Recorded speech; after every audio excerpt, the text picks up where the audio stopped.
దేవుని యొక్క వాక్యమును ధ్యానం చేసుకుందాము. అందరము కలిసి ఈ దినము యొక్క వాక్యము మీకు మనందరికీ కూడా తెలుసు. ఎవరితో మన సాంగత్యము, ఎవరితో మనం సాంగత్యము చేస్తున్నాము అనగా ఎవరితో మనం సహవాసము చేస్తున్నాము. లోకములో సహవాసము చేయడానికి రెండు మార్గాలు ఉన్నాయి. ఒకటి ఇరుకైన మార్గము, రెండవది విశాలమైన మార్గము. ఇరుకైన మార్గము సంకుచితంగాను బాధకరంగాను దుఃఖకరంగా ఉంటుంది, కానీ అది యుగ యుగాలు ఆనందించే భాగ్యాన్ని కల్పిస్తుంది. రెండవది విశాలమైన మార్గము అనగా మన ఇష్టానుసారంగా జీవించడానికి అపవాది అయినటువంటి సాతానుడు ఏర్పాటు చేసిన మరొక మార్గం అనగా ఈ భూమండలం మీద మరి మనందరినీ అనగా శరీరాశ, నేత్రాశ, జీవడం అనే ఆశల్లో ప్రలోభ పెట్టి మనందరినీ కూడా పాపమును నెట్టివేసి ప్రభువుని దూరముగా చేసేది మరొక మార్గము. అయితే ఏ మార్గములో మనం ప్రయాణం చేస్తున్నామో ఎప్పటికప్పుడు మనం పరిశీలించుకోవాలి, పరీక్షించుకోవాలి. ఏ కొంచెం మనలో నిర్లక్ష్యం కలిగినా అది మనకి ఇబ్బందికరమైన పరిస్థితి. కాబట్టి దయతో జ్ఞాపకం చేసుకుందాము. ఈ దినము యొక్క మరి లేఖన భాగంలో 1 కొరింథీయులకు రాసిన పత్రిక మరి 15వ అధ్యాయము 33వ వచనం చదువుకుందాం. 1 కొరింథీయులకు రాసిన పత్రిక 15వ అధ్యాయము 33వ వచనం చదువుకుందాము. సహోదరులారా, మన ప్రభు అయిన క్రీస్తు యేసునందు మిమ్మును గూర్చి నాకు కలిగి ఉన్న అతిశయము తోడు 1 కొరింథీయులకు రాసిన పత్రిక 15వ అధ్యాయము 33వ 1 కొరింథీయులకు రాసిన పత్రిక. మోసపోకుడి, దుష్ట సాంగత్యము మంచి నడవడిని చెరుపును. దుష్ట సాంగత్యము మంచి నడవడిని చెరుపును. ఈ ఒక్క మాటే మనకి వాక్య ధ్యానంలోనే తీసుకుందాము. మనము ఎవరితో సహవాసము చేస్తున్నాము, మనము ఎవరితో మాట్లాడుతున్నాము, మనము దినమంతా ఎవరితో గడుపుతున్నాము మనం ఆలోచించుకోవాలి. పొరపాటుని ఈ పరిశుద్ధ గ్రంథముతో మనం సహవాసము చేయలేకపోయినట్లయితే, దీన్ని అతిగా మనం చదవలేకపోయినట్లయితే మరి మరొకరితో మనం సహవాసం చేసిన వాళ్ళం అవుతాము. అయితే దేవుడు మోసపోకుడి అంటున్నాడు. అయ్యా, మీరు మోసపోకండి, దుష్ట సాంగత్యము మంచి నడవడిని చెరుపును. అంటే చెడ్డవారితో నువ్వు సహవాసము చేస్తే నీవు కూడా చెడిపోతావని ఇక్కడ లేఖనం యొక్క భావం. అంటే మంచివారితో సాన్నిధ్యంగా మంచివారితో స్నేహితము చేస్తే మంచి వాళ్ళం అవుతాము. ఒకవేళ గినక మనం చెడ్డవారితో గినక మనం స్నేహితం చేసినట్టయితే మనం కూడా చెడిపోతాము. గమనించండి, స్త్రీలైన మీ అందరికీ కూడా తెలుసు, 1 కేజీ టమాటాల్లో ఒక చెడిపోయిన టమాటా కుళ్ళిపోయింది పెట్టండి, తెల్లటిపక్కలు ఏమైపోతుంది చెప్పండి, మిగతా టమాటాలన్నీ కూడా కుళ్ళిపోతాయి.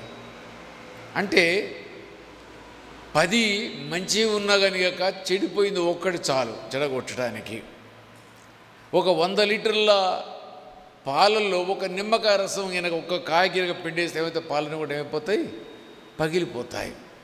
అంటే మనము ఎవరితో సాంగత్యము చేస్తున్నామో ఒకవేళ మనం ఆలోచించకుండా సహవాసం చేస్తున్నాను, నాకు వారిది అంటదు కదా అనుకుంటే మనము కూడా చెడిపోతామని ఇక్కడ వాక్యం సెలవిస్తుంది. ముఖ్యంగా యవ్వన బిడ్డలు సరదాగా స్నేహితులు కలుస్తారు, సిగరెట్లు కాల్చుదామంటారు, సరదాగా బీరు తాగుదామంటారు, సరదాగా మరి మందు తాగుదామంటారు, సరదాగా డ్రగ్స్ పీల్చుదామంటారు, సరదాగా మరి గాంజా తాగుదామని అంటారు. ఎట్లుంటే చెప్పది సరదాగా ప్రారంభం అవుతుంది. ఆ సరదాగా ప్రారంభమైంది ఈ యొక్క సర్వ శరీరాన్ని నాశనానికి తీసుకుని వెళ్ళిపోతుంది. సరదాగానే ప్రారంభించాము, ఏమి కాదులే అనుకున్నాము. ఆ 10 మందిలో ఒక్కరోజు పోతే ఏమవుతుందో అనుకున్నాము, ఒక్కసారి త్రాగితే ఏమవుతుందో అనుకున్నాము. కానీ ఆ ఒక్కసారి నీ జీవితాన్ని సర్వనాశనం చేస్తుంది. నా జీవితంలో కూడా నేను 10th క్లాస్ చదువుకునేటప్పుడు ఒక స్నేహితుడు ఉండేవాడు. అతనికి మాకు వయసు లోపల రమారమి 7-8 సంవత్సరాల తేడా ఉండేది. మేము వయసులో చిన్నవాళ్ళము, అతనేమో వయసులో పెద్దవాడు. అతనికి ఉన్న అలవాట్లు ఒకటి ఉంది ఒకటి లేదని కాదు, కానీ అన్ని అలవాట్లు కలిగిన వ్యక్తి అతను. అప్పటికి అనేక సార్లు 10th ఫెయిల్ అయిపోయి మధ్యలో డిస్కనెక్ట్ అయ్యి మళ్ళీ చదివి ఆ రకంగా వచ్చినవాడు. అయితే మేము సరదాగా అతను మంచిగా మాట్లాడుతుంటే అట్రాక్ట్ అయ్యి నేను కూడా అతనితో స్నేహితం ఆరంభిస్తే ఒక రోజున సిగరెట్ తాగుతాను, సిగరెట్ తాగిపించాడు. త్రాగాను. మరొక రోజున నాకు జర్దా పాన్ తీసుకొచ్చి తిను, ఏం కాదులే అని అన్నాడు. తిన్నాను. 5 రోజులు లేవలేదు, మంచం మీదకి వెళ్ళి. తర్వాత అప్పటి రోజుల్లో దగ్గర 40-50 సంవత్సరాల క్రితం నేను మాట్లాడేది. మళ్ళా తర్వాత చిన్నగా ఊరి వెలుపలికి వెళ్ళి మనమందరం కలిసి బీరు తాగుదామని నన్ను సలహా పెట్టాడు. సర్లేని ఒక 5-6 కలిసి మళ్ళీ పోయాము. ఇది అయిన తర్వాత అప్పటికి చిన్నప్పుడే వాక్యం నాలో ఉన్నది కాబట్టి వెంటనే అనుకున్నాను, నేను వెళ్ళే మార్గము సరైన మార్గము కాదు. నేను ఈ యొక్క వ్యక్తితో ఏం చేయాలి, నా యొక్క స్నేహితాన్ని కట్ ఆఫ్ చేసుకోవాలి. అదిగో ఆ రకంగా దేవుడు నాకు ఇచ్చిన ప్రేరణ బట్టి ఒకసారి జర్దాపాను, ఒకసారి సిగరెట్టు, ఒకసారి బీరు, ఒకసారి మందు, ఈ రకంగా అన్నిటినీ కూడా పక్కగా విడిచివేసి మరలా తిరిగి నా దారికి నేను వచ్చాను. ఎందుకంటే మనతో ఒక్కడు చాలు చెడిపోయినవాడు. 10 మంది గుంపులో ఒక్కడు ఉంటే ఆ ఒక్కడు 10 మంది కూడా ఇన్స్పైర్ చేయగలడు. మనలో ఏ కొంచెం బలహీనత ఉన్నా కరిగాక ఆధ్యాత్మికంగా ఎదగలేదు కాబట్టి ఆయన మాటలు నేను లోబడిపోయాను. తర్వాత ప్రార్థించి సరిచేసుకొని ఆ రోజు మొదలుకొని మరలా ఈ రోజు వరకు మరలా నేను ముట్టుకోలేదు. ఎందుకు ఈ మాట మీకు జ్ఞాపకం చేస్తున్నానంటే, మనము ఒకవేళ సరదాగా పక్కింటి వాళ్ళతో మాట్లాడుతూ పోతుంటే గంట తరబడి మాట్లాడుతూనే ఉంటాం. ఏదో కాసేపు మాట్లాడదామని ఫోన్ తీసుకుంటే గంట తరబడి ఫోన్లో మాట్లాడుతూనే ఉంటాం. అదొక వ్యసనంగా మనకి మారిపోతుంది. అదేదో సరదాగా ప్రారంభించబడింది, అది చిన్నగా వ్యసనంగా మార్చబడుతుంది. వ్యసనంగా మార్చబడేది నుంచి బయటికి రావడం చాలా కష్టం. చెప్తాను, ఇప్పటికి కూడా నేను టీ బంద్ చేయాలనుకుంటాను. ఇది ఒక వ్యసనంలా నాకు మారింది. ఈ ఒక టీ ఒకటి బంద్ చేస్తే బాగుంటుంది కదా అని నా జీవితంలో అనుకున్నాను. టీ బంద్ చేయడం నా చేత కావడం లేదు. 2 నెలలు బంద్ చేశాను, మరలా అది తాగని బ్రతకలేని పరిస్థితి. అంటే వ్యసనం ఎట్లుంటుందంటే చిన్నదే, కానీ ఒకసారి దాన్ని ప్రారంభించిన తర్వాత మరలా బయటికి రావడం చాలా కష్టం. పక్షులు వల వేస్తారు, దాని కింద గింజలు వేస్తారు. పక్షులన్నీ కూడా గింజలు చూస్తాయి, ఆకాశం నుంచి ఆకర్షించబడతాయి, అక్కడికి వస్తాయి. అక్కడికి వచ్చి అవి అక్కడ నుంచి మేత మేసుకుంటూ ఆ వలలో చిక్కుబడతాయి దాని కాళ్ళు. తర్వాత బయటికి రావాలని విలవిల కొట్టుకుంటుంది. కానీ వేటగాని చేతికి అవి దొరికిపోతాయి. వాటి జీవితము మరణానికి దారి తీస్తుంది. ఇదిగో కొంచెము చిన్న ఆశ గినకను ప్రలోభపడ్డట్టయితే, నేను ప్రలోభపడ్డట్టయితే మన జీవితం ఎక్కడికి వెళుతుందంటే చివరికి ఆ వేటగాని యొక్క చేతిలోనికి ఈ పక్షులు పోయినట్టు కింద మన జీవితం కూడా మరణానికి దారి తీస్తుంది. ఇదిగో చిన్నగా ఆరంభమయ్యే ఈ మాటలు ఎవరితో మనం మాట్లాడుతున్నా, విశ్వాసంతో మాట్లాడితే నీకు విశ్వాసం పెరుగుతుంది, అవిశ్వాసంతో నువ్వు మాట్లాడితే అవిశ్వాసం నీలో పెరుగుతూ ఉంది.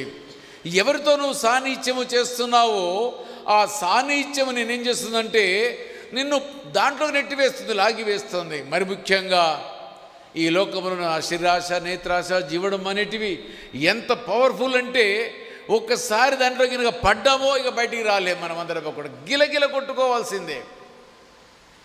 చెప్పాను కదా, వేటగాని యొక్క వలలో పడ్డ చేప వలె, గాలానికి చిక్కిన చేప వలె మన బ్రతుకులు ఉంటాయి. ఇక రాలేము. చివరికి మన జీవితం అంతా కూడా నరకంగా ఉండబడుతుంది. దయతో గమనించండి, మనమందరం కూడా ఈ దినము ధ్యానం చేసే మాట ఏదంటే మోసపోకుడి.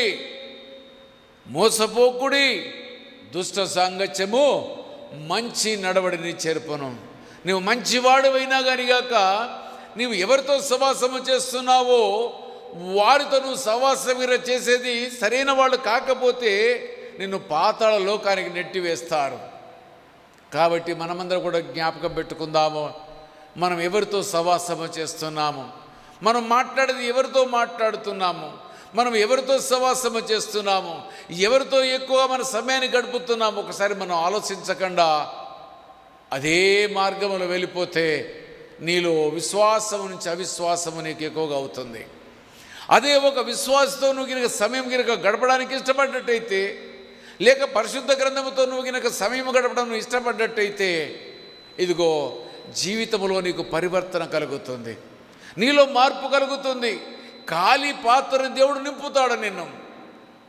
ఒకవేళ గినక నువ్వు ఖాళీ పాత్రగా నువ్వు దేవుని దగ్గరికి రాకుండా ఉంటే నువ్వు ఖాళీగానే వెళ్ళిపోతావు, ఏమి నింపబడవు. రాజైన దావీదు అంటున్నాడు, నా గిన్నె నిండి పొర్లి పారుచున్నది అని అంటున్నాడు, పొర్లుతుంది అని అంటున్నాడు. ఇదిగో గిన్నె నిండి పొరలాలి అంటే, పారిపోవాలంటే ప్రభుతో సాన్నిధ్యము మనం చేయాలి, ప్రభుతో మనం స్నేహితం చేసేవారముగా ఉండాలి. ఈ లోకములో మనమందరము కూడా ఎవరితో స్నేహితము చేసినా మనం చేసే స్నేహితము క్రీస్తు కాకుండా మరొకరితో మనం స్నేహితము చేసినట్లయితే, క్రీస్తు కాకుండా గురి మరొకరు మనం పెట్టుకున్నట్టయితే అది నీకు నాకు ప్రమాదకరము, ఆయాసకరము, మరణకరము. అది నిత్య నరకానికి మన దారి తీసుకుని వెళుతుంది. ఇదిగో ఆ దారిలో పడిపోయిన ఈ లోకమంతా మనము చూస్తున్నాము. త్రాగుబోతులతో మనం మాట్లాడినట్లయితే, ఎందుకురా రోజు రాత్రిపూట ఈ తాగిట్ల గొడవ అంటే తెల్లవారినాక అంటాడు, నాకు సిగ్గు అనిపిస్తుంది, రేపటి నుంచి బంద్ చేయాలనుకుంటాను, కానీ సాయంత్రం కాటతో నేను ఆ వ్యసనానికి లోనైపోయి మరలా పోయి తాగి వస్తున్నాను. బాధపడతాడు తను. నేను చేసేది తప్పని తనకు తెలుసు, నేను తాగేది మద్యము తప్పని తెలుసు, దీనివల్ల నా డబ్బంతా ఖర్చు అయిపోతుందని తెలుసు, కానీ దాని నుంచి బయటికి రాలేని దుర్బలమైన పరిస్థితులు. అందుకని అంటున్నాడు దేవుడు, నీవు నేను ఎవరితో సాంగత్యము చేస్తున్నాం. మీకు సమయం కనుక ఉంటే బైబిల్ గ్రంథాన్ని ఓపెన్ చేసి చదవండి. సమయము దొరికితే ప్రార్థన చేయండి, మోకరించి ప్రార్థించండి. సమయము దొరికితే విశ్వాసులకు సాక్ష్యము వాక్యము చెప్పండి. లేదు నువ్వు గనక అది వద్దనుకుంటే నువ్వు వెళ్ళేది మరొక మార్గమే. మనమందరం కూడా రిటైర్ అయిపోయిన వాళ్ళు చాలామంది ఉన్నారు మన సంఘం లోపల. మనం అనవసరంగా లోకంలో తిరగకుండా అక్కడికిక్కడ పని కల్పించుకొని వెళ్ళకుండా ప్రభు యొక్క గ్రంథం దగ్గర కూర్చొని ధ్యానం చేస్తూ ఉంటుంటే దేవుడు మనల్ని నింపుతూ ఉంటాడు, మనం నింపుతూ ఉంటాడు. లోకంలో మనని తీసుకుని వెళ్ళడానికి సాధన ఒక చిన్న ఒక పని మనకి చూపిస్తాడు. అక్కడికి వెళ్ళిన తర్వాత లోకమంతా తిరిగి ఇంటికి వచ్చేసరికల్లా నీరసం అయిపోతుంది. ఆ రకం కాకూడదు. సమయం దొరికింది, ప్రభు పాదాల దగ్గర కూర్చునే వారముగా ఉండాలి. అయితే సామెత గ్రంథంలో ఏమంటున్నాడో చూడండి ఒక మాట. 15వ అధ్యాయము, సామెతల గ్రంథము 15వ అధ్యాయము 22వ వచనం. సామెతలు 15:22. అక్కడ అంటాడు ఏంటంటే, ఆలోచన చెప్పువారు లేని చోట ఉద్దేశములు వ్యర్థమగును, ఆలోచన చెప్పువారు బహుమంది ఉన్న ఎడల ఉద్దేశములు దృఢపడును. అందుకని మనం చేసే స్నేహితము ఎవరితో మనం స్నేహం చేస్తున్నాము, మనం ఆలోచన విధానం ఎలా ఉంది, మనం జీవించే జీవితం ఎలా ఉంది, మన భాష మాట్లాడే భాష ఏ రకంగా ఉంది అని మనకి చూపడానికి చెప్పడానికి ఇక్కడ మనకు ఆలోచనకర్తలు కావాలి. నా జీవితం సరిగా లేదని చెప్పాలంటే నాకు ఒకరు కావాలి. అందుకే అనేక పర్యాలు నేను చెప్తూ ఉంటాను. నాకంటే వయసులో పెద్దవారైనటువంటి సదానందనని, భాస్కరన్ అని, అది రకం వైకుంఠం అని నేను అంటుంటాను. మాలో ఏమైనా కనుక వెలితి కనబడ్డట్టయితే మీరు మాతో మాట్లాడడం మాకు చెప్పండి. ఎందుకంటే నేను పోయే మార్గం నాకు మంచిగానే కనబడుతుంది, కానీ అది తుదకు ఎక్కడ తీసుకుని వెళ్తుంది, మరణానికి తీసుకుని వెళుతుంది. అంటే మనకి ఆలోచన చెప్పే వ్యక్తులు ఎప్పుడూ కావాలి. కానీ సహజంగా మనం ఏం చేస్తామంటే, ఎవరైనా కనుక బాబు ఇది నీకు తప్పు చేస్తున్నావంటే వాళ్ళలో ఒకేసారి కోపం కట్టలు తెంచుకొని బయటికి వస్తుంది. చేసే మార్గము తెలవదు, వెళ్ళే మార్గము తెలవదు, చెప్తే అర్థము చేసుకోలేరు. ఇలాంటి వాళ్ళందరూ కూడా చాలా ప్రమాద పంచులో ఉన్నట్టు కింద లెక్క. మనకు తెలవని విషయం ఎవరైనా చెబితే మనం వినడానికి ఇష్టపడాలి. అప్పుడే మన మార్గం సుముఖంగా ఉంటుంది. దేవుని యొక్క వాక్యానికైనా మనం లోబడాలి, లేదా మనకి ఆలోచనకర్తలన్నా మనకి ఉండాలి. ఎక్కువగా సంఘాలు ఈనాడు విచ్ఛిన్నము కావడానికి గల కారణము సంఘ కాపరులో ఏక నియంతృత్వము రావడానికి మూల కారణము. సంఘ కాపరులు వారికి నాకెవరు కూడా చెప్పవలసిన అవసరం లేదు, నేను దేవునితో సరాసరిగా నేను మాట్లాడుతున్నాను, నేను మీ అందరికీ బోధించేవాడిని, మీ అందరికీ ఆత్మీయాహారం అనుగ్రహించేవాడిని, కాబట్టి నాకెవరు కూడా మీరు సలహాలు ఇవ్వకూడదని సంఘం అభివృద్ధి అయ్యేంత మట్టికి మంచిగానే ఉంటారు. ఒక్కసారి సంఘం అభివృద్ధి అయిపోయిన తర్వాత ఎవరి సలహాలు స్వీకరించరు. ఎవరైనా కనుక వచ్చి ఏదైనా చెప్పాలంటే వాళ్ళకి దగ్గరికి మార్గాన్ని వాళ్ళకి అవకాశం ఇవ్వరు. ఒకవేళ కనుక అవకాశం ఇచ్చినా వారిని అవమానిస్తారు. ఏమని అవమానిస్తారంటే, నీవు నాకు చెప్పేవాడివి అయ్యావా, నేను దేవుని యొక్క పరిపూర్ణమైన పరిచర్యలో ఉన్నాను కదా, నువ్వు నాకు చెప్తావని వారిని అవమానిస్తారు, అపహాస్యము చేస్తారు. ఈనాడు యువత, ఈనాడు ఉన్నటువంటి వ్యవస్థలన్నీ కూడా చెడిపోవడానికి గల కారణం ఏంటంటే వారికి చెప్పేవారు లేకపోవడం మొదటి మాట. రెండవదిగా చెప్పినా సరిచేసుకోలేని మనసు కలిగినటువంటి స్వభావం. ఇది కూడా మనము నేర్చుకోవాలంటే మనకి చెప్పేవాళ్ళు కావాలి. ఒక స్కూల్కు మనం ఎందుకు వెళుతాము? చదువు నేర్చుకోవడానికి. ఒక మందిరానికి ఎందుకు వెళుతాము? వాక్యమిని మన బ్రతుకును కట్టుకోవడానికి, మన కుటుంబాన్ని కట్టుకోవడానికి, మన జీవితాన్ని కట్టుకోవడానికి. ఇక్కడికి వచ్చి వినకుండా స్కూల్కి వెళ్ళి చదువుకోకుండా నువ్వు ఏమి నేర్చుకోగలుగుతావు? ఏమీ లేదు, శూన్యమే. మనం అంటే ఈ లోకంలో ఎందుకు పుట్టామో, ఎందుకు ఈ లోకాన్ని విడిచి వెళుతున్నాం మనకు అర్థము కాని పరిస్థితి. చాలా కుటుంబాల లోపల, చాలామంది విశ్వాసుల లోపల నోరు తెరిచి ప్రార్థించలేరు, నోరు తెరిచి ఆరాధించలేరు, నోరు తెరిచి పాట పాడను లేరు, నోరు తెరిచి దేవుడిచ్చిన జ్ఞానమును బోధించను లేరు. అది ఎక్కడికి మనం వెళుతున్నాము?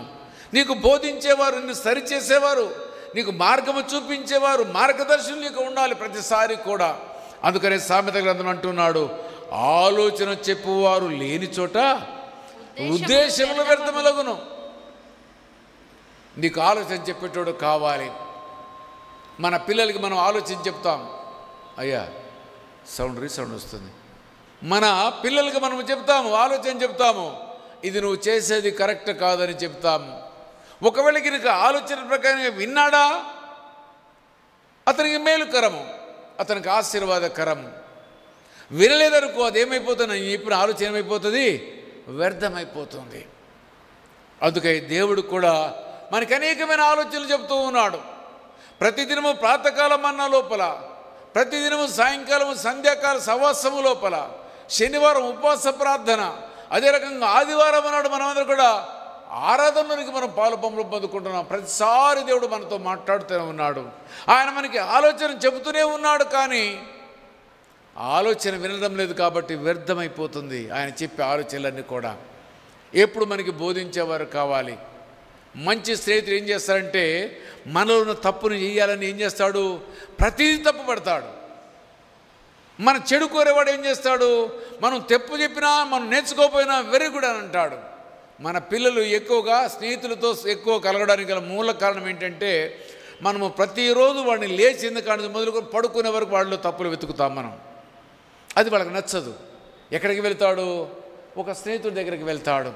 వాడు వీడు ఏది చెప్పినా వాడికి తెలియదు, వీడికి తెలియదు, ఇద్దరికీ తెలియదు. గుడ్డెద్దు చేలో పడ్డట్టుగా వాడు నచ్చిన దానికి పోతారు, కానీ చివరికి ఏమైపోతుంది?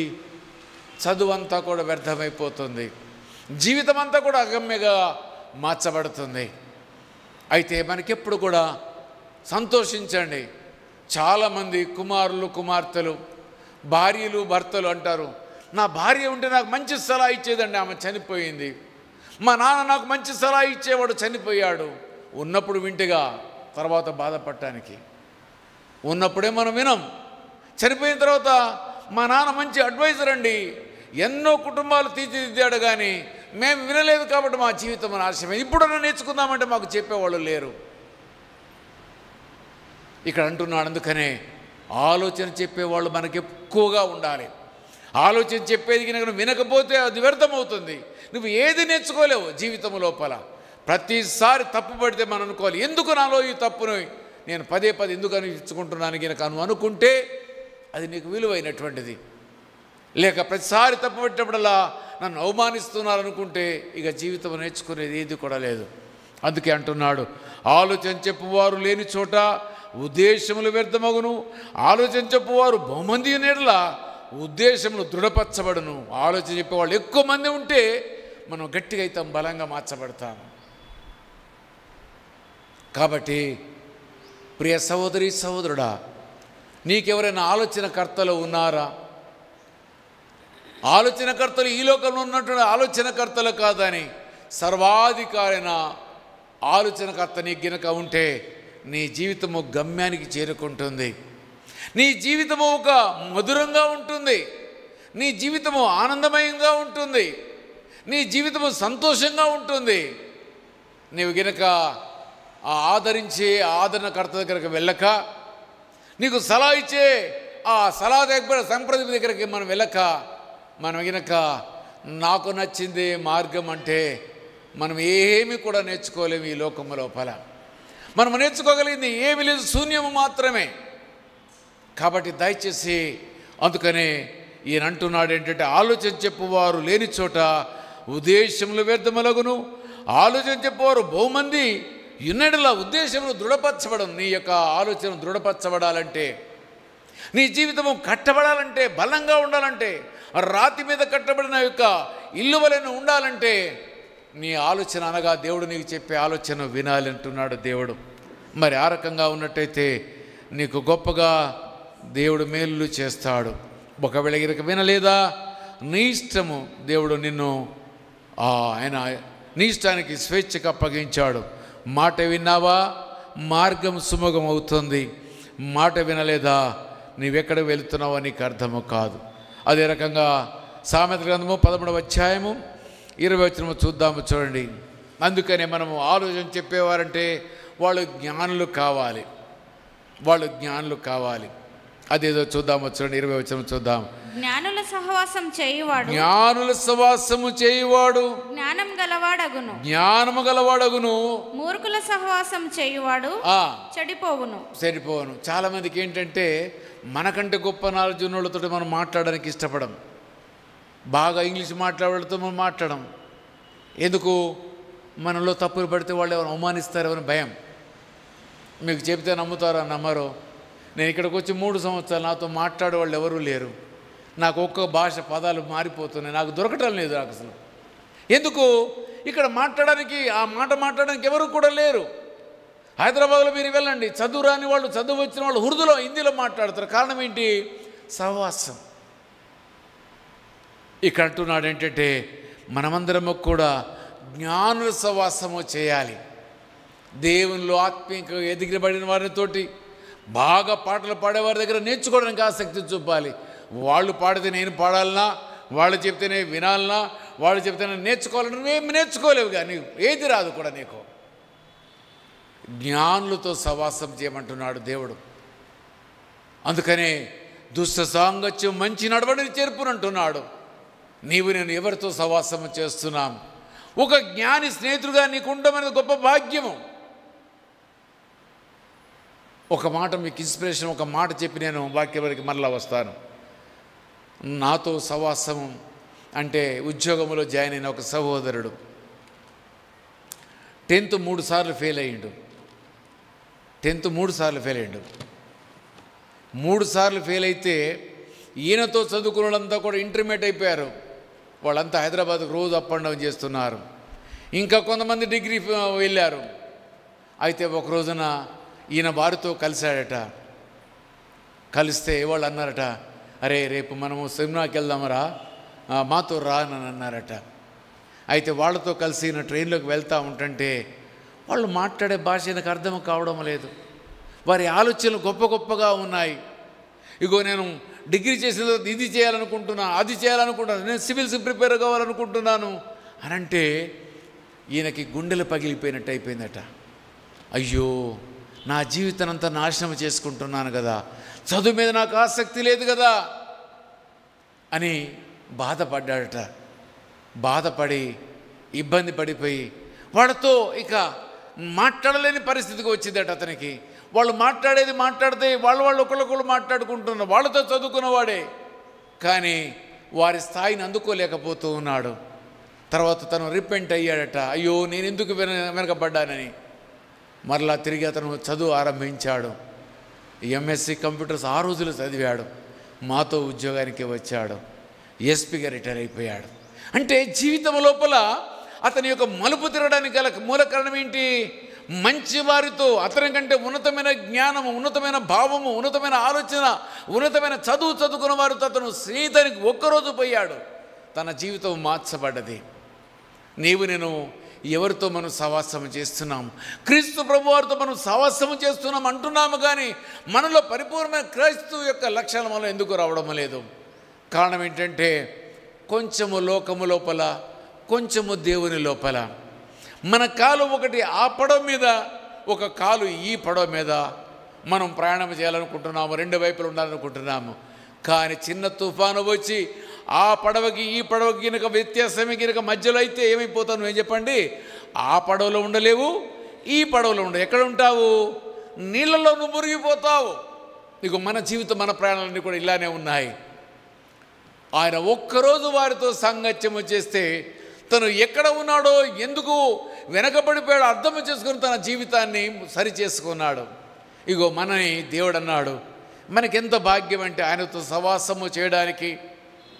రాత్రింబౌళ్ళు నువ్వు ఆయనతో సహవాసము చేయవచ్చును. నీలో మార్పు రావడం లేదంటే గల కారణం ఏంటంటే నీవు చేసే సహవాసము సగము మాత్రం ఆయనతో సహవాసము చేస్తున్నావు. రాజైన దావీదు రాజరికంలో రాజుగా ఉన్నప్పటికీ కూడా తన యొక్క సాన్నిహిత్యము, తన సహవాసము రాజ్యముతో కాదు, మంత్రులతో కాదు, రాణులతో కాదు, కానీ తన సహవాసం అంతా కూడా తన రక్షకుడైనటువంటి యేసు వైపు చూశాడు. ఆ దేవునికి మొరపెట్టాడు, వేకోజాము లేచి ప్రార్థించే అలవాటును చేసుకున్నాడు. ఆయన కవీశ్వరుడైపోయాడు.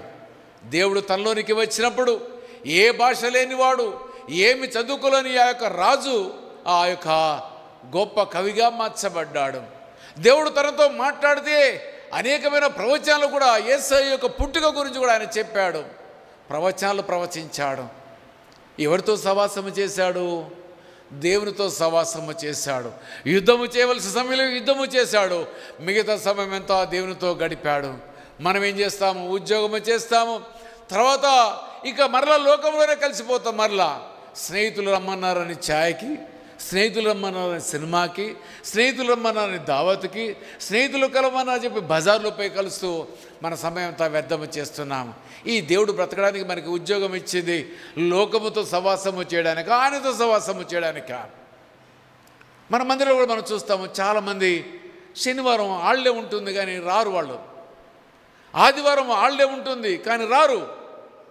ఏంటంటే వారికి లోకము ప్రీతి అయిపోయింది. దేవుడు వారిని దీవించడమే వారికి శాపంగా పరిగణించబడ్డది. ఇగో మనమందరము కూడా వారి వలె ఉండకుండా, దుష్ట సాంగత్యము కలిగిన వారముగా ఉండకుండా ఇక్కడ చెప్పిన మాట చూద్దాము. చూడండి, జ్ఞానుల సహవాసము చేయువాడు జ్ఞానము గలవాడగును. నీవెవరితో మాట్లాడుతున్నావు? చదువురాని వాళ్ళతో మాట్లాడుతూ నువ్వు చదువురాని దాని లెక్కనే ఉండిపోతావు. ఇక నువ్వు నేర్చుకునేది ఏమీ లేదు. లేకపోతే ఒక కవితో నువ్వు కనుక మాట్లాడటం ప్రారంభిస్తే ఆ కవి యొక్క లక్షణాలన్నీ కూడా నీలోనికి వస్తాయి. లేదు, ఒక ఏమి మాట్లాడాలని జంతువుతో నువ్వు మాట్లాడితే మన బుద్ధి ఎక్కడ, మేధస్సు ఎక్కడ ఉంటుంది? మేధస్సు ఏం పెరగదు. మనందరూ కూడా మన చిన్నప్పుడు 5th క్లాస్లో 6th క్లాస్లో ఉండేది, అయస్కాంతాన్ని తీసుకొచ్చి ఐరన్ తోటి ఏం చేస్తాను చెప్పండి, ఇట్లా రుద్దుతూ ఉంటుంటే ఏమవుతుంది? కాసేపటికి ఈ ఐరన్ కూడా ఏమవుతుంది? అయస్కాంతంగా మార్చబడుతుంది. ఎట్లా మార్చబడుతుంది? ఈ యొక్క అయస్కాంతం యొక్క శక్తి ఈ ఐరన్కి ఉన్న శక్తి కంటే గొప్పది కాబట్టి దీని యొక్క గుణము దీనికి అంటుకుంటుంది. ఈ పనికిరాని ఐరన్ కూడా అయస్కాంతంగా మార్చబడుతుంది. అంటే నీవు కూడా గొప్పవాడివి కావాలంటే, గొప్పదానవు కావాలంటే నీవు సాంగత్యము చేయవలసింది బైబిల్తో సాంగత్యము చేయాలి. గంట తరబడి లోకముతో కాదు, లోకాభిమానానంతో కాదు, మనము లోకస్తులతో కాదు, దేవునితో నువ్వు గడిపినప్పుడు దేవుడిని ఆత్మ నీతో నింపబడుతుంది. అప్పుడు నీలోంచి కవీశ్వరుడు బయటికి వస్తాడు. నీలో కలిగి కవిత్వం వస్తుంది. నువ్వు మాట్లాడుతూ ఉంటే అంతవరకు మాట్లాడే మాటలకి ఇప్పుడు మాట్లాడే మాటలు వ్యత్యాసం కనబడుతుంది. దినదినము నీలో గొప్పగా వ్యత్యాసం కనబడుతుంది. నీ మాటలో వ్యత్యాసం కనబడుతుంది, నీ ప్రవర్తనలో వ్యత్యాసం కనబడుతుంది, నీ భాషలో వ్యత్యాసం కనబడుతుంది. నీలో వ్యత్యాసం రావట్లేదంటే దేవుని యొక్క సుగుణాలు నీలోనికి ఉరికి పుచ్చుకొని రాలేకపోతున్నావు అంటే దానికి మూల కారణం ఏంటంటే ఇదిగో నీవు నేను అందరము కూడా ఆయనతో పరిపూర్ణంగా సాంగత్యం చేయలేకపోతున్నాం. ఎవరైనా బాగా సెంటు పూసుకొని షర్టుకి వస్తే మనకి వాళ్ళు హత్తుకుంటే ఏమవుతుంది చెప్పండి? ఆ సెంటు వాసన కొన్ని సెకండ్లు మనం హత్తుకున్నాము, కానీ కొన్ని సెకండ్లో ఆ యొక్క వాసన ఏమవుతుంది? మనకు కూడా అంటుకుంటుంది. మరి ఇన్ని సంవత్సరాలు మనం దేవునితో సహవాసం చేస్తున్నాము, ఎందుకు ఆ సువాసన భరితమైన జీవితం మనకి లేకపోతుంది? ఒకసారి మీరు ఆలోచించండి. అంటే మనం చేసేది అజ్ఞానులతో మాట్లాడుతున్నాము. దినములు చెడ్డవి గనక సమయం పోనిక సద్వినియోగము చేసుకొనుచు అజ్ఞాని అంటే లోకముతో జీవించేవాడు, లోకములో జీవించేవాడు అజ్ఞాని అంటున్నాడు దేవుడు. అజ్ఞానుల వలె కాక జ్ఞానుల వలె నడుచుకున్నాడే. మనమందరము కూడా లోకాన్ని ప్రేమిస్తాం. కాసేపు ఏదో స్నేహితులతో మాట్లాడితే అదొక సంతోషం అనుకుంటున్నాము, అది కొద్ది రోజులకు వ్యసనంగా నీకు మార్చబడుతుంది. ఆ వ్యసనమే నీ యొక్క జీవితాన్ని దేవుడికి దూరంగా చేస్తుంది. అదే ఈ యొక్క పరిశుద్ధ గంధముతో నువ్వు సవాసము చేయి. సమయం దొరికినప్పుడు నువ్వు ధ్యానము చేస్తూ పోతుండు, నీలో కొత్త పురుషుడు నీలోనికి జన్మిస్తాడు. అయితే ఇక్కడ అంటున్నాడు, మూర్ఖుల సవాసము చేయవాడు చెడిపోతాడు, వాడికి ఏం లేదు. నేను చెప్పాను కదా, నా జీవితంలో 10th క్లాస్లో కనుక పొరపాటున అదే ట్రాక్లో కనుక పోతే నేను ఎక్కడో ఉండిపోయేవాడు నేను. కానీ దేవుడు నాలో ఉన్న ఆ ఆత్మ బాల్యములో క్రీస్తుని అనుకరించిన జీవితము అది నన్ను విడిచిపెట్టలేదు, నన్ను విడవనీయలేదు.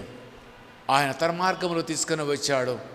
ఇంకా ఆరోగ్యంగా ఉండగలిగాను, ఇంకా ఆనందంగా ఉండగలిగాను, ఇంకా సంతోషంగా ఉండగలిగాను. కారణం అంటే ఇవన్నీ కూడా ఆయనతో సవాసము చేసినప్పుడే. ఉద్యోగం చేస్తున్నా నా బ్యాగులో బైబిల్ లేకుండా బయటికి వెళ్ళిన సందర్భము లేదు. ఎక్కడ ఉన్నా నాకు వీలు కలిగితే నేను దేవునితో మాట్లాడడానికి ఇష్టపడేవాడిని.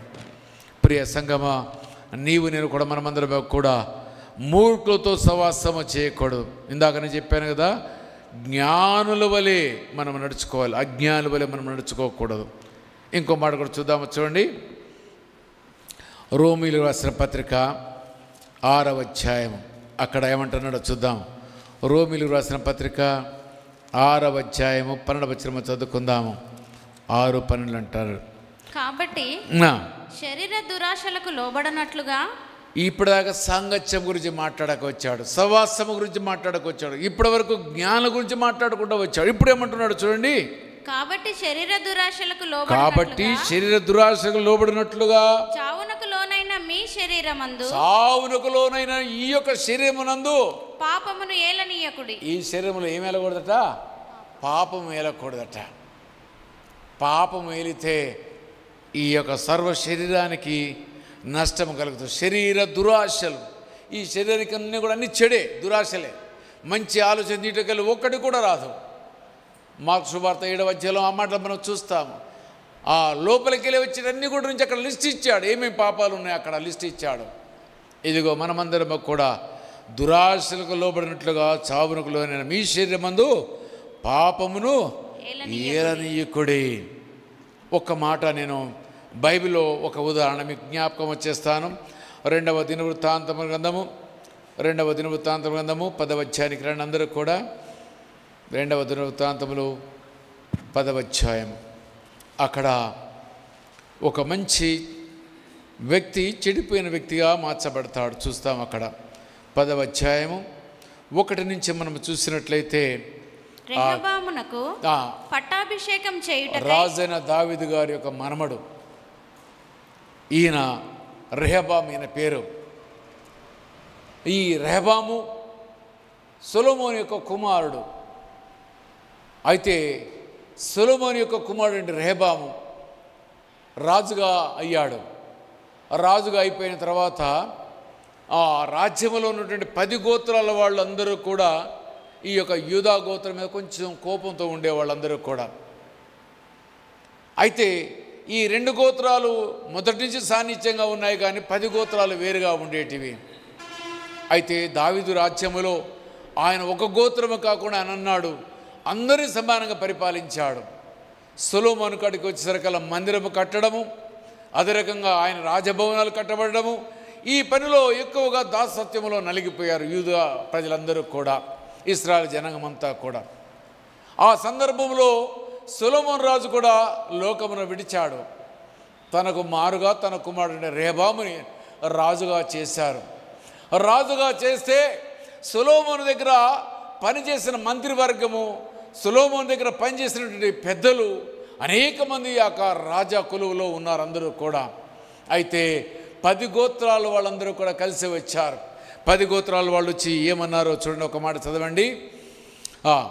రెహబామునకు పట్టాభిషేకం చేయుటకై ఇశ్రాయేలీయులందరూ షెకెమునకు వెళ్ళగా రెహబాము షెకెమునకు పోయెను. రాజైన సొలొమోను సమక్షము నుండి పారిపోయి ఐగుప్తులో వాసము చేయుచున్న నెబాతు కుమారుడైన యరొబాము అది విని ఐగుప్తు నుండి తిరిగి రాగా జనులు అతని పిలిపించిరి. యరొబామును ఇశ్రాయేలు వారందరూ కూడి వచ్చి, నీ తండ్రి మా కాడిని బరువు చేసెను, నీ తండ్రి నియమించిన కఠిన దాస్యమును అతడు మా మీద ఉంచిన బరువైన కాడిని నీవు ఇప్పుడు చులకన చేసిన ఎడల మేము నిన్ను సేవింతుమని రెహబాముతో మనవి చేయగా చూసాడా, మిగతా 10 గోత్రాలు వచ్చారు.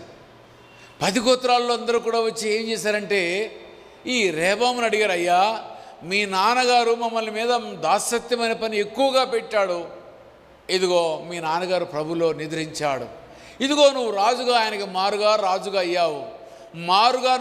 అయ్యావు కాబట్టి నీతో మేము సహకరించాలంటే ఇగో మా మీద ఉన్న కాడి బరువు ఏదైతే ఉందో ఈ దాస్య పని కొంచెం తగ్గించాయి అని కోరుకున్నారు. ఇప్పుడు ఏం చేయాలి? రాజుగా స్థిరపరచబడాలంటే ఏం చేయాలి? తెలివైనవాడు ఏం చేస్తాడు? ఓకే అంటాడు. తెలివైనవాడు ఏమంటాడు? ఓకే సర్లేండి అని అంటాడు. అయితే ఏం జరిగిందంటే అక్కడ మనం చూసినట్లయితే 4-5వ వచనం చూసి అతడు మీరు 3 దినములు తాళి మరలా నా యొద్దకు రండి, 3 దినాల వరకు ఆగి నా దగ్గరికి రండయ్యా అని వాళ్ళతో చెప్పాడు. చాలా బాగా మాట్లాడాడు. ఎందుకు? కొంచెం ఆయన జ్ఞానం వెనక వచ్చింది. వెంటనే నిర్ణయం తీసుకోలేదు, చాలా మంచి నిర్ణయం తీసుకున్నాడు. ఒక 3 రోజులు మీరు ఆలోచించుకోండి, 3 రోజులు నేను కూడా ఆలోచించుకొని ఎంతవరకు న్యాయమో దాన్ని సరిచేస్తాను. మనం చేస్తాం వెంటనే అవును లేదంటే కాదంటాం మనం. ఇదిగో ఇక్కడ మంచి సలహా. ఈ యొక్క రెహబాము ఏం చేశాడంటే, అయ్యా మీరు వచ్చారు సంతోషమే, ఇదిగో ఒక 3 రోజుల సమయం నాకు ఇవ్వండి, 3 రోజుల సమయం తర్వాత నేను మీతో మాట్లాడుతానని అన్నాడు.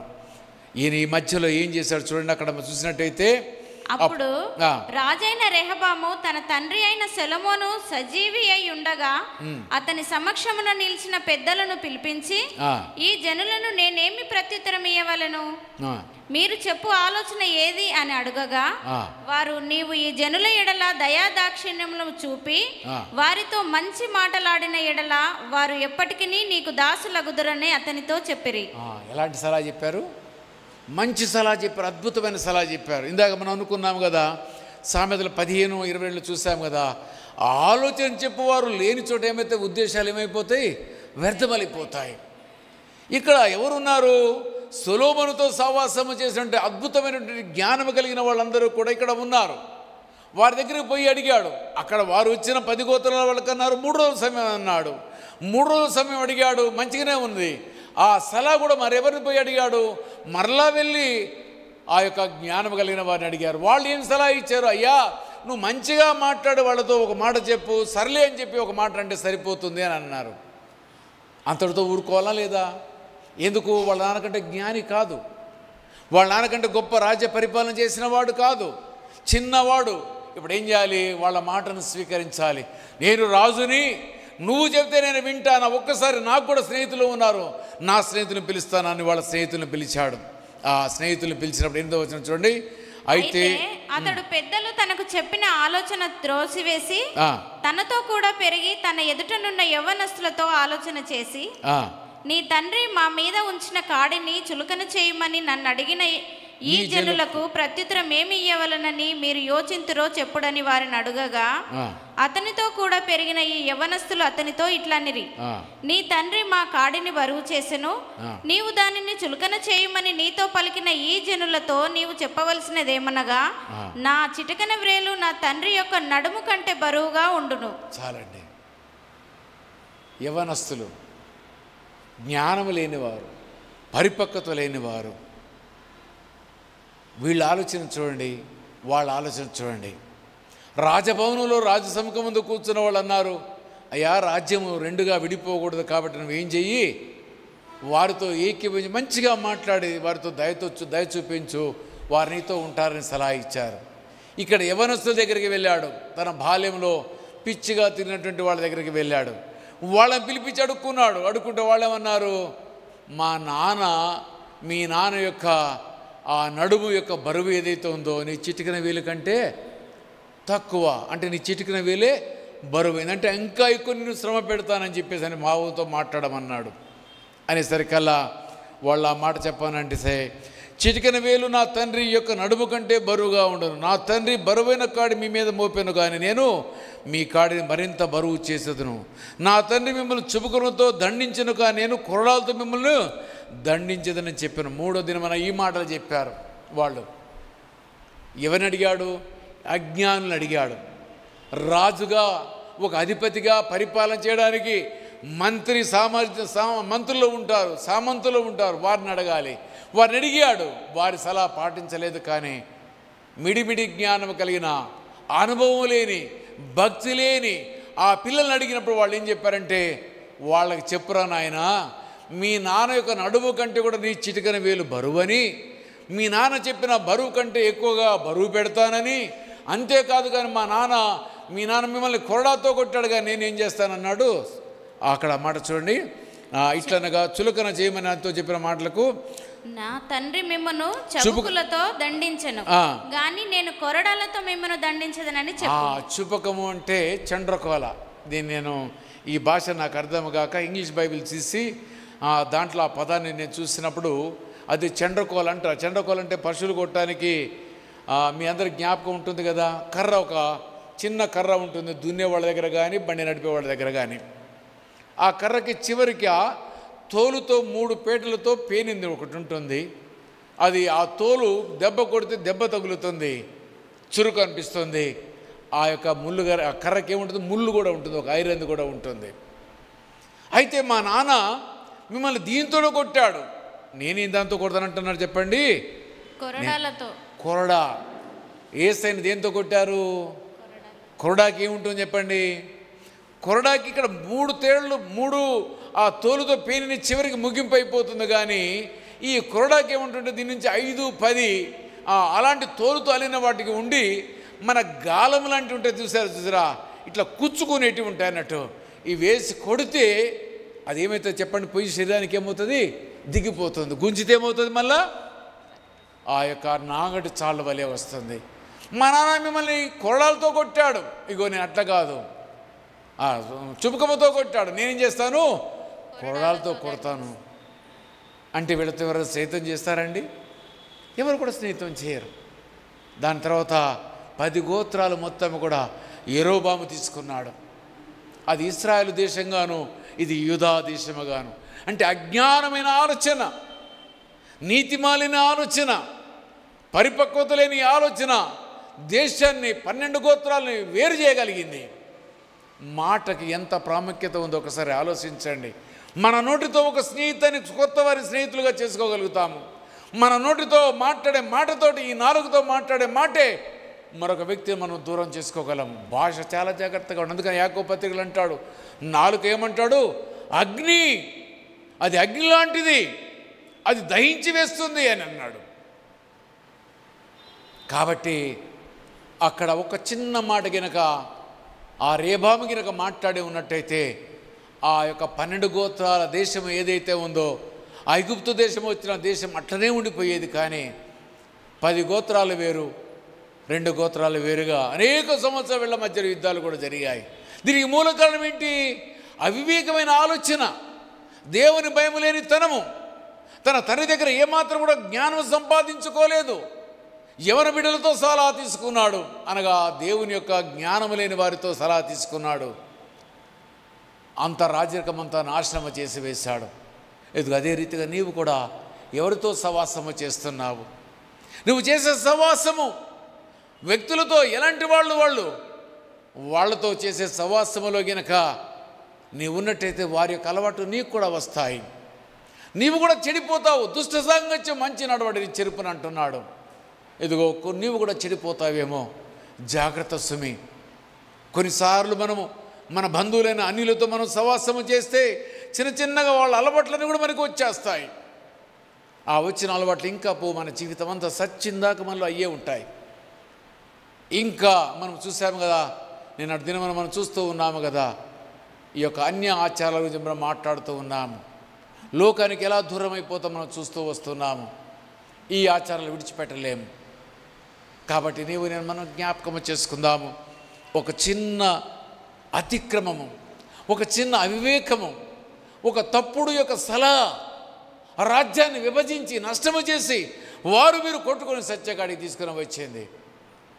అంటే నీకు సలహా చెప్పేవాళ్ళు సరైన వాళ్ళు కాకపోతే, నీతో మాట్లాడేవాళ్ళు సరైన వాళ్ళు కాకపోతే, వారు దైవికంగా లేనివారైతే, ఇదిగో నేను కూడా వెళ్ళేది అక్కడికే వెళ్తాము.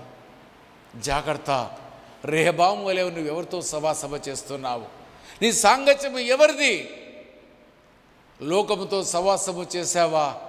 నువ్వు వెళ్ళే మార్గం వేరు, అది విశాలమైన మార్గము. లేదు దేవుడితో సవాసము చేసావా? ఇది ఇరుకైన మార్గము. దీంట్లో శ్రమలు సమస్యలు ఉంటాయి. ఆయనను కూడా నిత్య జీవమును పొందుకుంటావు. యుగయుగములు దేవునితో నువ్వు జీవిస్తావు. కాబట్టి ఈ దినమున మన సాంగత్యం ఎవరిదో ఒకసారి మనం పరిశీలించుకుందాం. ఆ యొక్క దుష్ట సాంగత్యం యొక్క సలహా అయిన రెహబాము తను చేసిన అవివేకమైన పని వలన రాజ్యం విభజించబడ్డది. నీ వలన కూడా నీ కుటుంబం విభజించబడకుండా, నీ కుమార్తెలు నీకు దూరము కాకుండా, నీ కోడళ్ళు నీ అల్లుళ్ళు నీకు దూరము కాకుండా నీ నోరుని కాపుదల పెట్టుకోవాలి. మనమందరము కూడా నీ స్నేహితులు నీకు కాపుదలగా మనం జాగ్రత్తగా పెట్టుకోవాలంటే దేవుని యొక్క వాక్యం పెట్టుకోవాలి. నీకు సంఘము దూరము కాకుండా ఉండాలి అంటే నీ నోరు కాపుదలలో ఉండాలి. అనగా అది దేవుని యొక్క చిత్తానుసారంగా మాట్లాడేవి కావాలి. అప్పుడు నీకు మేలు కలుగుతుంది. అందుకనే తిమోతి వ్రాసిన పత్రికలో ఒక మాట మీకు జ్ఞాపకం చేస్తాను. 2వ తిమోతి వ్రాసిన పత్రిక 4వ అధ్యాయానికి రండి. 4వ అధ్యాయం 3వ వచనం నుంచి నేను చదువుతున్నాను, దయతో గమనించండి. 4:3 నుంచి. ఎందుకనగా జనులు హితబోధను సహింపక దురద చెవులు గలవారై తమ స్వకీయ దురాశలకు అనుకూలమైన బోధకులు తమ కొరకు పోగు చేసుకొని. ఇప్పుడు రెహబాము ఎవరిని పోగు చేసుకున్నాడు? తప్పుడు సలహా ఇచ్చే వారిని పోగు చేసుకున్నాడు. దురద చెవులు, మంచి సలహాని వాళ్ళకి ఇష్టము లేదు. ఎవరైనా మన తప్పులు వెతకడానికి ఇష్టపడితే మనం ఇష్టపడము. ఇదిగో జ్ఞాపకం పెట్టుకోండి. నీకు బోధించేవాళ్ళు లేకపోతే, నీకు సలహా ఇచ్చేవారు నీకు లేకపోతే నీ మార్గము నీకు అర్థము కాదు. ఒకరి మార్గము వానికి సరిగా కనపడగా తుదగది మరణముకు తీసుకొని వెళ్ళను. నీకు బోధించేవారు కావాలి, నీకు చెప్పేవారు కావాలి, వారు ఆత్మీయులు కావాలి. వారు కనుక దుష్ట సవాసం నువ్వు చేసినట్టయితే నీ జీవితం ఇరుకుగా మరణంగా ఉంటుంది. అందుకని అంటున్నాడు ఏంటంటే, ఎందుకనగా జనులు హితబోధను సహించే మంచి మాటలు వాళ్ళకి ఇష్టం ఉండదు. జనులకి అందరూ నువ్వు ఏది చెప్పినా శబాస్ అనేటోళ్ళు ఉండాలి. వాళ్ళకి ప్రతి మాటని ఇది తప్పు మాట్లాడుతున్నావంటే వాళ్ళకి కోపం వస్తుంది, వారికి ద్వేషం వస్తుంది మన మీద. మన చెడ్డవారిగా మన మీద ముద్ర వేస్తారు. ఈయనకు పొద్దులేస్తే పని ఏమి లేదు, అన్నీ తప్పులే పడతాడని అంటారు చాలామంది. కానీ నీ మేలు కోరి చెప్పేవాడు నీ తప్పులు ఎంచుతాడు, నీ కీడు కోరేవాడు శబాష్ అంటాడు. కాబట్టి ఇది మనమందరం కూడా హితబోధను సహించే వరముగా ఉండాలి. మంచి మాటలు ఎవరు చెప్పినా ఆ మాటలు వినాలి. అంటే కింద మీరు చూసిన ఫుట్ నోట్లు అంటాడు చూడండి, ఆరోగ్యకరమైన బోధ, తప్పుడు బోధ కాదు, ఆరోగ్యకరమైన బోధ. తర్వాత సహింపక దురద చెవులు గలవారై, ఒకళ్ళ గురించి తిట్టాలి, ఒకళ్ళ గురించి చెడుగా మాట్లాడుకోవాలి. ఇద్దరు కలిస్తే ఎప్పుడు కూడా ఒకళ్ళ గురించి మాట్లాడమే కానీ వాళ్ళు దేవుని గురించి మాట్లాడలేరు. యెహోవా దేవుడి దగ్గర ఒక గ్రంథం ఉందట. మీరు నేను కలిసి మనం మాట్లాడుతూ ఉంటుంటే మనం మాట్లాడే మాటలన్నీ కూడా ఆయన ఆలకిస్తాట. ఆలకించి ఆ గ్రంథంలో ఏం చేస్తాట? ఆయన లిఖిస్తాట. యెహోవా సముఖంలో ఒక గ్రంథము కలదు. మనం మాట్లాడే ప్రతి మాటలు ఆయన ఆలకించి ఆ మాటలు రాస్తారట. ఇగో మనం మాట్లాడుతూ ఉంటే దేవుడు వినేటట్టుగా ఉండాలి మాటలు. మన మాటలు దేవుడు వినేటట్టుగా ఉండాలి. మన మాటలు మరి మేలుకరమైన మాటలు మనం మాట్లాడాలి. కానీ మనమందరము కూడా ఒకరు కలిసి ఇద్దరము కలిస్తే మాట్లాడేది మూడో వ్యక్తి గురించి మనం మాట్లాడతాం, లేని వ్యక్తి గురించి మాట్లాడతాం. అది సాంప్రదాయంగా బద్ధమైంది కాదు. మీరు చూడండి, ఎవరైనా అసెంబ్లీలో లేని వ్యక్తి గురించి మాట్లాడితే ఒప్పుకోదు అసెంబ్లీ, పార్లమెంట్ ఒప్పుకోదు. చనిపోయిన వ్యక్తి గురించి ఎవరైనా అభియోగాలు మాట్లాడుతుంటే చనిపోయిన వ్యక్తి గురించి మాట్లాడడం వీలేదు, నీకు హక్కు లేదని అంటారు. లోకానికి ఆ ఒక విధి విధానం ఉంటే దేవుని బిడ్డలమైన మనకి ఏ విధి విధానం ఉండాలి? ఒక్కసారి ఆలోచించండి. దేవుడు అంటున్నాడు, నీవు నేను ఏ రకంగా మనం హితబోధ దురద చెవులు గలవారమై తమ స్వకీయ దురాశలకు అనుకూలమైన బోధకులు తమ కొరకు పోగు చేసుకొనిచున్నారు. ఈనాడు సరైన బోధ అంటే ఎవరికి ఇష్టం ఉండదు. దురద చెవులు కలిగిన వారైపోయారు ప్రతి ఒక్కరూ కూడా. ఎట్లాంటి అంటే కల్పనా కథలు చెప్పేవారుగా ఉండాలి. అక్కడ చూడండి, వాళ్ళు ఏం చేస్తారు చెప్పండి? సత్యమునకు చెవినీయక కల్పనా కథల వైపు తిరుగు కాలము వచ్చును. తిరుగు కాలం వచ్చును కదా, వచ్చింది ఆల్రెడీ. మనమందరము కూడా ఎలాంటి వాళ్ళం అయిపోయామంటే తప్పుడు సిద్ధాంతాలు, తప్పుడు మాటలు, తప్పుడు విషయాలు బోధించేవారంటే మనకి ఇష్టంగా, అదే రకంగా అపహాస్యంగా మాట్లాడే మాటలంటే, నవ్వించే మాటలంటే, కవించే మాటలంటే అది మనకి ఇష్టంగా ఉంటుంది. అవి దురద చెవులు. కొన్నిసార్లు చాలామంది చూడండి, దురద చెవులలో ఏం చేస్తారు చెప్పండి? లాస్ట్కి ఏ దొరకపోతే సైకిల్ మోటార్ తాళచే తీసి చెవులో తిప్పుతూ ఉంటారు. గమనించారా మీరు ఎప్పుడన్నా? అంటే ఆ రకంగా మనం మార్చబడ్డాము. మనకి ఎప్పుడు కూడా ఒకరి గురించి మనం నేర్చుకోము, మనము చెయ్యము, ఒకరు చేస్తే ముందుకు పోనీయం. అది మన సహజ లక్షణం. ఒక 10 క్రాప్స్ అంటారు కదా, వాటిని తీసుకొచ్చి ఒక గిన్నెలు వేయండి. వేస్తే దాంట్లో ఒకరు తెలివిగా పైకి ఎక్కడానికి ప్రయత్నం చేస్తుంటుంది. పైకి ఎక్కుతూ ఉంటుంటే కిందది ఏం చేస్తుంది చెప్పండి? దీన్ని ఏం చేస్తుంది? కిందికి లాగేస్తుంది. ఇగో మనం కూడా అలాంటి వారం అయిపోయాం.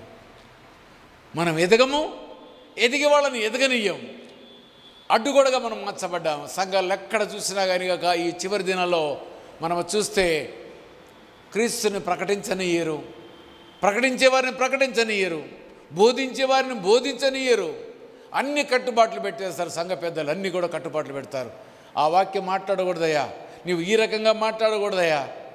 ఈ చెప్పవలసిన స్థలంలో ఇక్కడ ఉండి మనం చెప్పకపోతే ఏం లాభం? ఇప్పుడు వ్యవస్థ అట్లయిపోయింది కదా. ఏమైపోయింది? పోలీసులు నిర్ణయించుకున్నాం, ఒక్కొక్కరికి ₹1,00,000 జీతం ఇస్తున్నాం.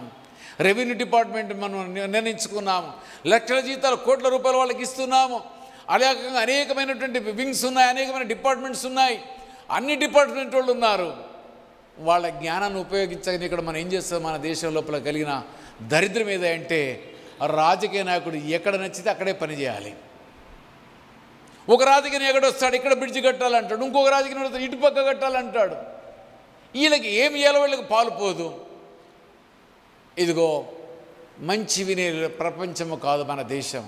అందుకే మనకు అభివృద్ధి లేదు. ఇంకా పేదరికమే, ఇంకా తిండికి లేని దరిద్రమే, ఇంకా చదువుకోవడానికి పుస్తకాలు లేని దరిద్రమే, పిల్లలకు యూనిఫామ్ ఇవ్వలేని పరిస్థితి, వాళ్ళకు పౌష్టికమైన ఆహారం పెట్టలేని దుస్థితి దేశంలో విలయతాండంగా వ్యవహరిస్తుంది. హాస్పిటల్కి వెళితే డాక్టర్ ఉండడు, డాక్టర్ ఉంటే మందులు ఉండవు, మందులు ఉంటే డయాగ్నోస్ చేసే వ్యక్తి ఉండడు, డయాగ్నోస్ చేసే వ్యక్తి ఉంటే మిషన్ ఉండదు. అక్కడ ఉద్యోగస్తులు వాడికి నెలకి ₹1,00,000 జీతం ఇస్తారు, కానీ అక్కడ ఎక్విప్మెంట్ ఉండదు. ఎక్విప్మెంట్ ఉంటుంది, కొన్ని కోట్ల రూపాయలు పెట్టి ఖర్చు పెట్టి కొన్నది, కానీ దాన్ని ఆపరేట్ చేసే ఆపరేటర్ అక్కడ ఉండడు. లాభం ఏంటి? అంటే ప్రణాళిక లేనటువంటి రాజకీయ వ్యవస్థ మన వ్యవస్థ అంతా కూడా. నేను చెప్పిందే నడవాలన్న వ్యవస్థ. వాళ్ళు ఇట్లా ఉన్నారో మనం కూడా అలా తయారైపోయాం. మనము కూడా సంఘాల్లో కూడా రాజకీయ వ్యవస్థలు మనలోనికి ప్రవేశించాయి.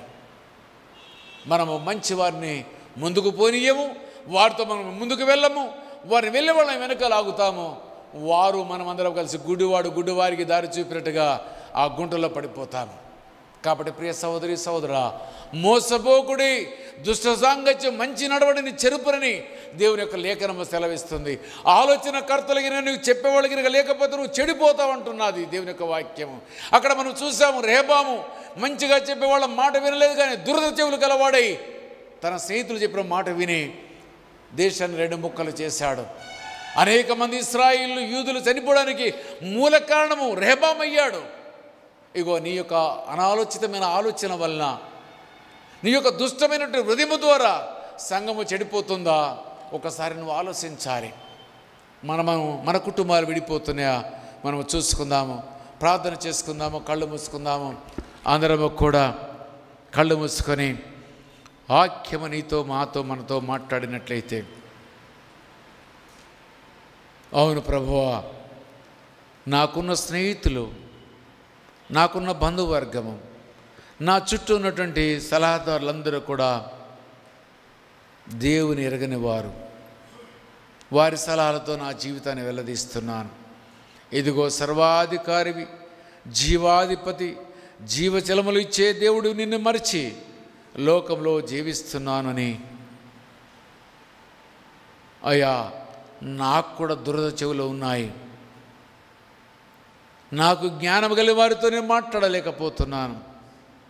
కారణం ఏంటంటే నా అజ్ఞానం ఏడ బయటపడుతుందోనని, నా భాష బయట వారికి తెలిసి నన్ను ఏడ అవమానిస్తారోనని మనము నేర్చుకోలేకపోతున్నాము. ఎప్పుడైతే సిగ్గును విడిచివేస్తామో, నేర్చుకోవాలని ఆసక్తి కలుగుతుందో, ప్రతి పొరపాటు సరిచేసుకోవడానికి ఇష్టపడతాం. అప్పుడు నీ జీవితం ధన్యంగా ఉంటుంది.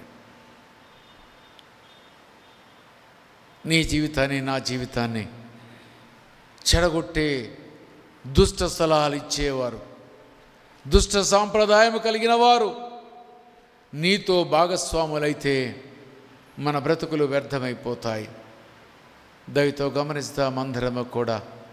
ప్రభు నీకు నాకు ఇచ్చిన గొప్ప భాగ్యము, ఈ సందేశంతో మన బ్రతుకులు మార్చుకుందాము, మన సలహాదారులు మార్చుకుందాము, మన ఆలోచన విధానాన్ని మార్చుకుందాము, మన క్రమమును, మన యొక్క విధి విధానాలు, మన విధేయతలు మార్చుకుందాము. దేవుని వైపు మర్చబడదాము, దేవుని కొరకు జీవిస్తాము, అట్టివారముగా ఉందామని దేవుని కోరుకుందాము. బీజన్ భాస్కర్ గారు ముందుకు వచ్చి ప్రార్థన చేస్తాడు వాక్య ఫలింపు నిమిత్తమై. దేవుడు మనతో మాట్లాడాడు కాబట్టి వారు ప్రార్థన చేస్తుండగా వారి ప్రార్థనతో మనము కూడా ఏకీభవించే వారమై, అవును ప్రభువా, ఇదిగో ఇంతకాలము నా స్నేహితులు, నా ఇరుగు పొరుగు వారు, నా మాటలు, నా ప్రవర్తన, నా స్నేహము, వారితో ఉండి నా జీవితాన్ని చెడగొట్టుకున్నాను. ఇదిగో ఈ దినము నుంచి నేను పరివర్తన కలిగిన వాడిగా జీవించాలనుకుంటున్నా ప్రభు అని ప్రార్థన చేసుకుందాం. ప్రార్థన. దయచేసి అందరం కళ్ళు మూసుకున్నట్లయితే ప్రార్థన చేసుకుందాం. మమ్మలను మిక్కిలిగా ప్రేమించిన మా పరలోకపు తండ్రి, దేవా, మీ పరిశుద్ధ పాదములకు వందనములు, స్తోత్రములు చెల్లిస్తున్నా. మీరు ఏర్పాటు చేసిన ఈ ఉపవాస కూడికకు మీరు నన్ను, నా సత్యమాన్ని కూడా నడిపించినందుకు మీకు వందనములు. దేవా, మీ బిడ్డలతో కలిసి మిమ్మల్ని స్తుతించి ఆరాధించి మొక్కే కృపనిచ్చినందుకు మీకు వందనములు. ఈ దినము నాయన మీ దాసుని మీ శిలువ చాటున మరుగుపరిచి మీ దాసునిలో మీరుండి మీ లేఖనాల ద్వారా నాతో మాతో మీరు మాట్లాడినందుకు మీకు వందనములు. అవును తండ్రి, మోసపోకుడి నాయన, మరి వెక్కిరింపబడతారని మీ లేఖనాల ద్వారా మమ్మల్ని హెచ్చరించావు ప్రభువా, మీకు వందనములు. మా సహవాసము ఎవరితో ఉండాలో అయ్యా మీ దాసునిలో ఉండి మాతో మాట్లాడిన తండ్రి మీకు వందనములు. జ్ఞానులతో మేము సహవాసం చేసినప్పుడు అయ్యా మేము జ్ఞానం గలవారమవుతామని దేవా, మరి నా తండ్రి మీరు మాకు జ్ఞాపకం చేసినందుకు మీకు వందనములు.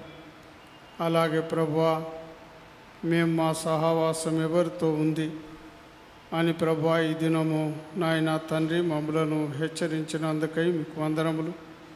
సొలొమోను కుమారుడైన రెహబాము దేవా, ఆయన జీవితాన్ని మా ముందుంచి బోధించినావు. నాయన తండ్రి, ఆయన రాజు అయిన తర్వాత ఆయన ప్రభువా, మరి నాయన తండ్రి ఆలోచన నా ప్రభువా, మరి మంచి ఆలోచన చెప్పినప్పుడు ఆయన తీసుకోలేదని ప్రభువా మా జ్ఞాపకం చేశావు తండ్రి, మీకు వందనములు.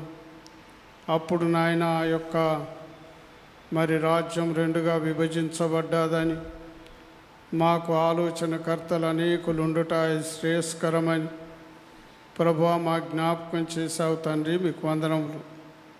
అవును ప్రభువా, నాయన తిమోతి పత్రిక ద్వారా మాతో మాట్లాడిన దేవా మీకు వందనములు, స్తోత్రములు చెల్లిస్తున్నాను. మేము దృష్టుల సహవాసము చేయక జ్ఞానము గల వారితో మేము సహవాసములో ఉండాలని మాకు జ్ఞాపకం చేసిన తండ్రి, మీకు వందనములు, స్తోత్రములు చెల్లిస్తున్నా. మేము సమయం దొరికినప్పుడు లోకస్తులతో సమయం గడపక దేవా మీరిచ్చిన మీ పరిశుద్ధ లేఖనాలు చదవాలని, వాటిని ఎప్పుడు మేము ధ్యానం చేయాలని, మీ యొక్క వాక్యముతో బైబిల్తో మాకు సహవాసం ఉంటే అది మాకు మా కుటుంబాలకు అనేకులకు అది మేలుకరంగా ఉంటుందని దేవా మాకు బోధించిన నాయన మీకు వందనములు. అవును ప్రభా, మేమందరం కూడా దురద చెవులు గలవారమై లోకములో నాయన తండ్రి వ్యక్తులు మాట్లాడిన దానికి ఎంతో సమయం వెచ్చిస్తున్నాం. కానీ ప్రభా మీ వాక్యానికి, వాక్య ధ్యానానికి మేము సమయం ఇవ్వడం లేదు. దయతో మమ్మల్ని క్షమించమని ప్రార్థిస్తున్నాం.